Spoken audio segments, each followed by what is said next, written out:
Hey mamas! Here are my ways on how I keep my milk supply.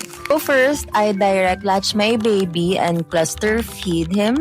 On his first month, super hirap talaga, as in parang wala akong nakukuha.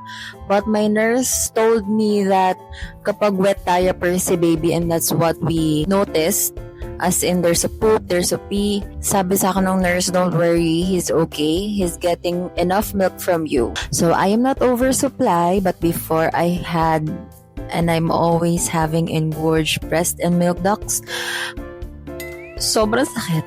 As in, sobrang sakit. I always direct latch my baby. So yun yung palagi kong sinasabi sa mga mommies who are asking how to maintain my milk supply, because kapag nailalabas yung milk kay baby, of course, nagpo-produce ulit ng milk.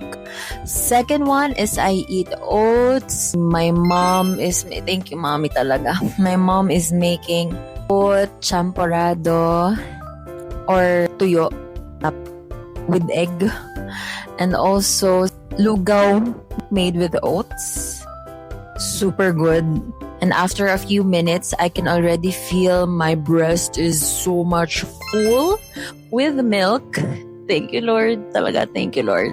Because based on what my mom told me when I was still pregnant, they cannot produce enough milk. So natakot ako.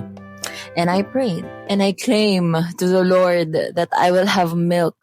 Tsaka yun, di ba ang sabi na even if it's not yet there, say it, proclaim it, and it will be given unto you. Number one secret on how to keep my milk supply, this is the Mama Blends coffee. Really, really good. Siyempre, mas masarap pa rin yung kape tayo, pero siyempre, diba, kailangan natin ng mas maraming milk. So, this one is really nice kasi it's sweetened with stevia. So, it's a zero sugar, perfect. Kasi I came from a GDM pregnancy. So, it's so good, hot or cold. So, I think this is my fourth repurchase from them. And also they have a choco drink as well and collagen drink. Pero sa lahat ng products ng Mama Blends, this one is my favorite.